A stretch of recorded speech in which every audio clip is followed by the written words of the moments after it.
The defending champs make an assault on the record book. A Mountain Division team makes a change behind the bench. And punishment is meted out after some interconference misbehavior. You might want to dance like nobody's watching, but everybody is watching these dancers and this episode of ECHL Week.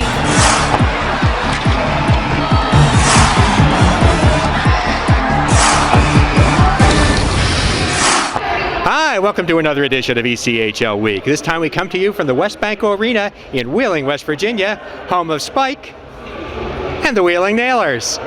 Spike is gone, Buck is here, and our top story this week is about a long home winning streak by the Newfoundland Growlers. It's only the second season in the ECHL for the Newfoundland Growlers, but the team is making its mark in a big way. Of course, last year, to cap off their maiden voyage, the Growlers won the Kelly Cup Championship. And this year, they put their name on another page of the record book. With a win over Brampton on February 1st, Newfoundland grabbed a share of the league's all-time record for consecutive home ice victories.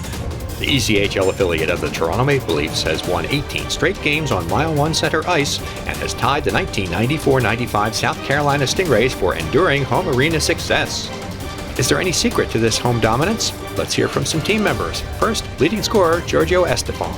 I mean, anytime you can be in your own bed or you can be at home, making your own meals or kind of just being in front of your fans, I think is, definitely a good test for us. And I think it also gives a little bit of a, disadvantage for teams coming in, knowing that, we're so strong at home. I think it's just being super comfortable at home where we're living in our apartments. You get to cook your own meals, you get to hang out with your friends, you get in a little more relaxed state. But once you get to the rink, that's our ice, right? So we like showing up for our fans, and they like showing up for us. I definitely think we don't really pay attention to it, but as you said, we're definitely on the streak there, so I've heard. So I just think we try to take every game the same way, not at home or on the road, so we don't try to treat it differently, but we're definitely having some success at home, and we hope that keeps going. Our lineup's been we haven't really had a full lineup yet, guys getting called up, injuries and whatnot, so it's kind of next man up, and everyone's trying to be ready at all times because you never know when your name's going to get called upon. I think the biggest thing is we got a group of guys that have bought into the process, learning how to play pro hockey now. Some of the guys, the first year guys, which had a lot of them, have understand the game, understand the league, understand the pace, understand what it takes to travel in and out of places 3-3 with travel, and then coming home and playing same team 3 games in a row. And I think we've responded and we've built our identity as a group as the season's gone on. The Growlers will go for the ECHL's all-time record on February 14th against Maine. A change behind the bench for a Mountain Division team. Details next on ECHL Week.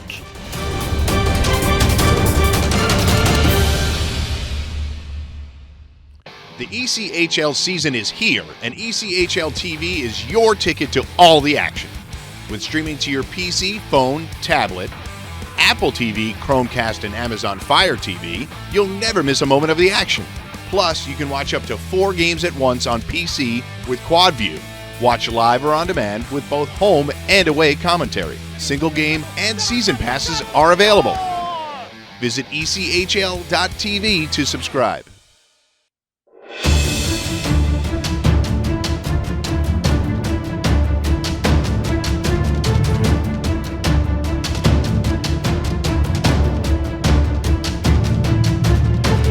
Hi, I'm Matt Salhaney of the Adirondack Thunder, and you're watching ECHL Week. Leading off our news from around the ECHL, we've had a coaching change in Kansas City.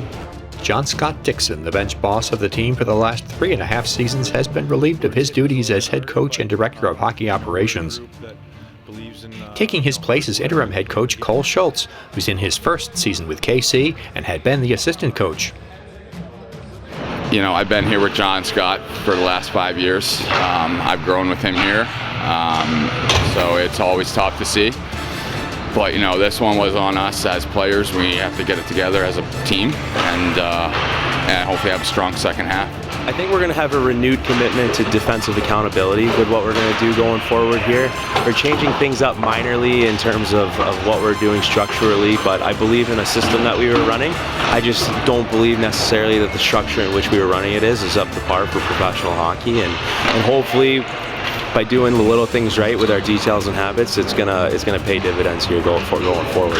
I think making a move right now is something that we wanted to do to try and get us into the playoffs. And you know, it's like I said, it's hard being at the bottom, looking up, and knowing that you know, we're going to need some help along the way. But you know, it starts right away. It starts immediately, and it's something that that we feel that we should be able to be in the playoffs every year. I mean, that's a goal. It's an expectation of ours. A search has started to find a new head coach. Kansas City is last in the 7-team Mountain Division. You might do a double take if you look at the back of one of your home team players in February. That's because it's Players Month, when teams and players have the opportunity to wear nicknames on their jerseys for a select home game. Here's the list of teams planning to participate for the remainder of the month. Hi, I'm Evan Fitzpatrick of the Tulsa Oilers, and you're watching ECHL Week. You might have heard about a recent game between Fort Wayne and Jacksonville. Let's check out the repercussions after that match. 3 players have been suspended for a total of 28 games as a result of what took place during a Fort Wayne-Jacksonville matchup. The teams were playing for the second straight night, and emotions started to heat up during the pregame warm-up. Then in the first period, with the Comets up 1-0, Fort Wayne's Chase Stewart and the Icemen's Emerson Clark did battle. Immediately after the ensuing face-off, 3 players from each team engaged in fisticuffs, which resulted in the ejection of Jacksonville's Dalton Thrower for instigating and engaging in the secondary altercation. But the suspensions came about as a result of what took place in the second period. It included game misconducts for Stewart, Kyle Haas, and Patrick Munson of the Comets, as well as Jacksonville's Clark. The total of 136 penalty minutes assessed was the most in one game this season. Stewart received a 6-game suspension for physical abuse of officials plus fighting off the ice. Haas got 6 games for fighting while on the bench, and goaltender Munson was fined for his slashing infraction. Clark's 16-game suspension was also for abuse of the linesman plus for being a repeat offender. All 3 suspended players were fined. In addition, both teams were fined, and both coaches, Ben Boudreau of Fort Wayne and Jason Christie of Jacksonville, have been put on notice for the rest of the season. As if there wasn't already enough going on, Fort Wayne rallied to tie the game with less than 2 minutes left in the third period before Mike Hedden scored this goal in overtime to give the Icemen a 5-4 victory. A Central Division matchup on our highlight game straight ahead on ECHL Week.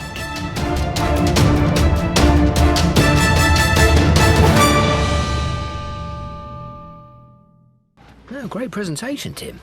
Could you email me the part about Geico, making it easy to switch and save hundreds? Oh, yeah, sure.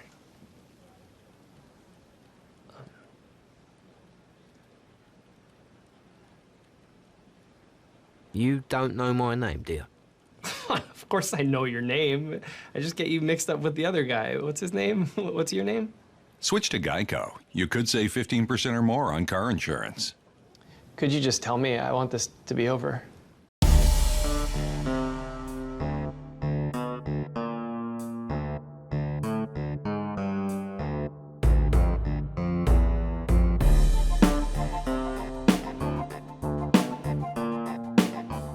Hi, I'm Matthew Thompson of the Indy Fuel, and you're watching ECHL Week. Our highlight game this week takes us to the Central Division. Cincinnati at the top of the heap, trying to stay there. Kalamazoo trying to claw back into the playoff picture. Let's check it out. Works it toward the blue line. Throws it up to Bassan. He'll walk the line. Fire and score! Mason Mitchell in front, tips it. Cyclones have no choice. You throw it up the ice. Here comes Mitten, 2-on-1. Angeli toward the front of the net. Mitten shoots it, scores! Here comes Akin, leading a broken 3-on-1. Akin up the right side, fires, short-handed, he scores! From Zach Saar, as we're going to have some more pushing and shoving after the whistle as Kazoo trying to find anything going. Now Akin going to fight back in behind the goal. Akin hammering down hard shots. Turns it around to the far side, collected and played by Kovacs into the slot, weaving his way through traffic. Right on goal was Farley, and it ends up in the back of the net. Kazoo up the far side, into the offensive zone. Catalyst throws it out in front in the slot. Ikapelli shoots and scores, and they're going to see if the puck. So Hauser pushed it off himself. Puck won back by the wings. Up top, Ganley fires, turned, and they score. Ben Johnson picks it up. Johnson and Taylor tangle. Johnson plays it free, looking for a Kenny, shoots, and the net comes off its moorings. They're going to give it to him, he scores! The referee took a long time to make the call. He points to the goal line, and the goal will stand. Final score, 4-3 in overtime. Hey, I'm Roman Durney of the Norfolk Admirals, and you are watching ECHL Week. Our Meet the New Coaches series continues. Here's Everett Sheen of the Idaho Steelheads. Sheen took over this season when predecessor Neil Graham took a job in the American Hockey League. He's the 6th ECHL coach for the Steelheads. And in the team's previous 16 seasons, the team has qualified for the playoffs every time. Sheen expects that lessons learned during his playing and coaching career will help him and the team continue that postseason streak. There's a few coaches I learned kind of some good things that they did, and some things, everyone has their good and bad, so you try and take that as you're developing your coaching philosophy for sure. Like I said, I did play for a bunch of coaches, and I learned quite a few good things, and some things that I was like, hey, maybe I'd change that. Jason Christie in Ontario, there when I played for him, we were a very prepared team. We had our systems down pat. So that's one thing I took from him, especially was, be prepared every day, and I built off that. It's a high character team, relentless. There's zero quit in our team. We've seen it time and time again this year. So we try and play a fast, up-paced game, sound defensively. I think our guys have done a tremendous job on that. But disciplined hockey, and capitalize on our chances when they're there, but most importantly, let's play fast and let's play defensively. I'm extremely excited. It's a tremendous opportunity. I'm trying to take full advantage of it. That wraps up another edition of ECHL Week from Wheeling, West Virginia. Thanks for watching. Make sure to follow us on all our social media channels, Facebook, Twitter, Instagram. We've got a lot of them. It's the best way to help keep you up to date on everything that's going on throughout the ECHL. See you next time.